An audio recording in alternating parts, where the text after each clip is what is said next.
नमस्कार। पहली वीडियो में हमने समास, उसकी परिभाषा तथा समासिक जो शब्द होते हैं पूर्व पद, उत्तर पद तथा उसका जो समास विग्रह है उसके बारे में पढ़ा था। आज हम पढ़ेंगे उसका जो पहला समास है अव्ययीभाव समास। जो पहला प्रकार है अव्ययीभाव समास, जिस समास में अवयव का भाव हो, अवयव का भाव प्रकट होता हो, वह अव्ययीभाव समास कहलाता है। इस पहले अव्यय शब्द को ही हम समझ लेते हैं। अव्यय जो है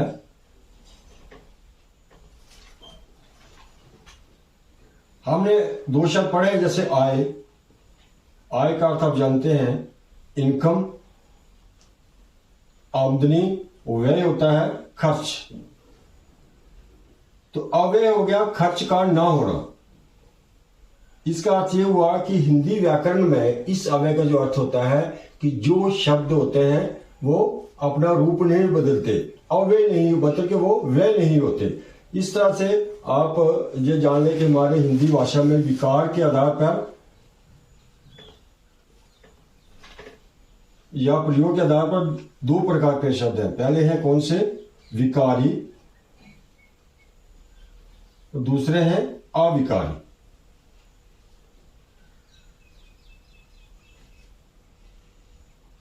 जो विकारी शब्द है इनमें क्या होता है?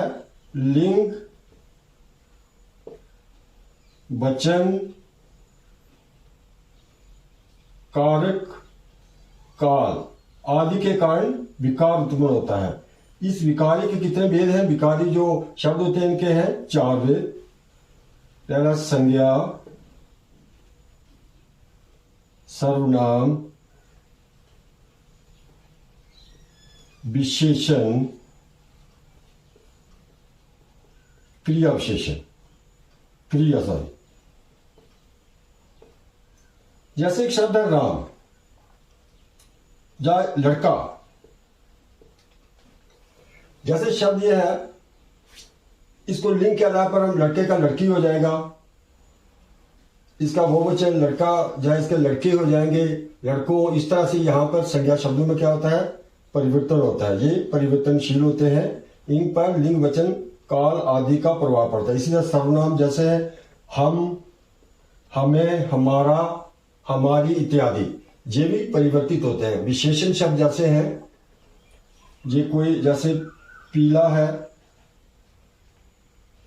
इसका बहुवचन पीले होगा, पीली होगी। इस तरह से ये विशेषण बदल जो शब्द है ये भी इनमें विकार होता है। किसके कारण? लिंग, वचन, काल के आधार पर। जैसे क्रिया में भी जैसे वह खाता है, खाती है, खाते हैं आदि, इनमें परिवर्तन होता है। लेकिन जो है अविकारी शब्द, अब इनको देखते हैं। अविकारी जो है ये इनकी संख्या भी 4 है।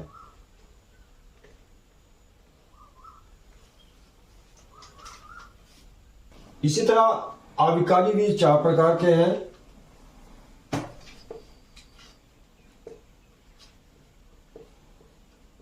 क्रिया विशेषण,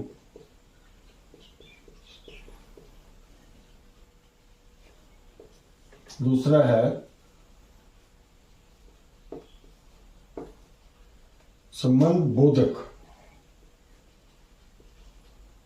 तीसरे है जो समुच्चय बोधक,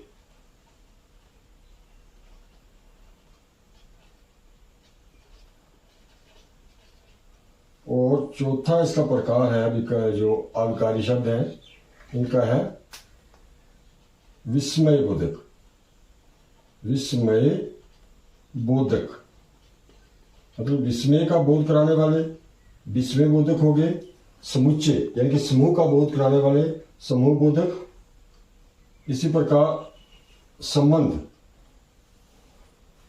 क्रिया विशेषण जो होते हैं, जैसे इसका उदाहरण लिख सकते हैं तेज। अगर हम लिखें लड़का तेज चलता है या लड़की तेज चलती है, तो तेज शब्द यही ऐसे रहेगा, इसमें कोई परिवर्तन नहीं आएगा। यानी कि इस पर लिंग, वचन, कारक का कोई ऐसी। इसी तरह संबोधक जो होते हैं, संबंध बोधक शब्द जो होते हैं, जैसे घर के सामने पेड़ है, के सामने पेड़ है, घर के पीछे पेड़ है, दुकान के सामने पेड़ है, इसमें कोई विकार उत्पन्न नहीं होगा, इस लिंग वचन कार्य का असर नहीं होगा। इसी तरह से और जैसे होते हैं ऊपर, घर, घर, दर आदि, धीरे धीरे, ये शब्द ये क्रिया विशेषण वाले हो गए।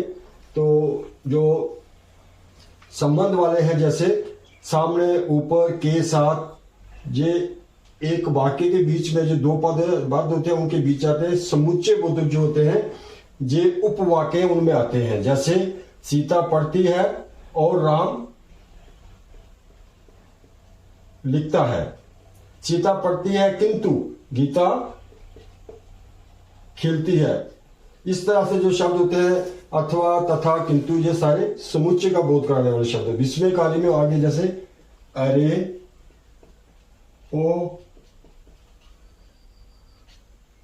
व आदि, ये क्या है, ये सारे जो है अविकारी शब्द है। इन पर लिंग वचन कारक आदि का प्रभाव नहीं पड़ता।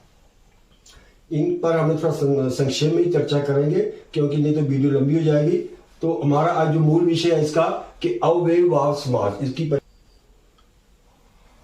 जिस समास में पहला पद अव्यय हो तथा उसके योग से समस्त पद भी अव्यय बन जाए, यानी कि जो पहला पद अव्यय हो और उसके साथ जो पूरा जो समासिक शब्द है, समस्त पद अर्थात समासिक शब्द वह भी क्या अव्यय बन जाए, उसे अव्ययभाव समास कहते हैं। अव्ययभाव समास में पहला पद जो है वे प्रधान होता है। उदाहरण देखते हैं, ये समासिक शब्द हैं, इनका पहला पद और फिर विग्रह है प्रतिदिन। इसका जो पहला पद है प्रति, ये अव्यय है। इससे जो पूरा जो शब्द है प्रतिदिन, ये अव्यय बन गया है। इसका विग्रह है प्रत्येक दिन, हर दिन। आ जन्म, इसका अव्यय है पहला आ, यहाँ प्रति है, यहाँ आ, जो इसका पहला पद है। जन्म से लेकर यथा संभव, इसका यथा पहला पद है और जैसा संभव हो। निडर, नी, इसका पहला पद है डर के बिना। बरपेट, इसका है बर, जो पहला पद है ये अव्यय है। पेट भरकर। अनजाने, इसका पहला पद है अन, बिना जाने। बेशक, बेश का पहला पद है और शक के बिना, इसका विग्रह होगा। इस तरह से पूरे शब्द है ये समासिक शब्द या समस्त पद जो है ये अव्ययभाव बन गए हैं। इन पर किसी इनके साथ विभक्ति नहीं लगेगी आगे, या इन पर जो लिंग वचन कारक आदि का प्रभाव नहीं पड़ता। तो इसमें एक चीज आप ध्यान रखें कि यहां देखें आप ये अव्यय जो पहले हैं, यहाँ समासिक शब्द अपने उपसर्ग लग रहे हैं। ये प्रतिदिन, ये देखें आप, ये उपसर्ग है, ये भी उपसर्ग है। आ, ये संस्कृत के, ये प्रति आ यथा, ये संस्कृत के उपसर्ग है। निडर, ये नी, बर, अन, ये हिंदी के हैं। बे उर्दू का उपसर्ग है। यहाँ यानी कि जो उपसर्ग है ये भी समासिक शब्दों में अव्यय का काम करते हैं। अब आगे देखते हैं। संज्ञा अथवा अन्य शब्दों की पुनरुक्ति। कई बार एक शब्द की दो बार आवृत्ति से भी अव्यय बनते हैं। इन्हें भी अव्ययभाव समास के अंतर्गत लिया जाता है। जैसे उदाहरण देखें, रातों रात, रात ही रात में। बातों बात, बात ही बात में। हाथों हाथ, हाथ ही हाथ में। धीरे धीरे, धीरे ही धीरे। घर घर, घर ही घर। यानी ये भी क्या है, समासिक शब्द है, समस्त पद है। आज की वीडियो में इतना ही। नई वीडियो में हम कुछ इसके और उदाहरण तथा इसको जो पहचान की विधि है अव्ययभाव की, उसको भी हम देखेंगे। धन्यवाद।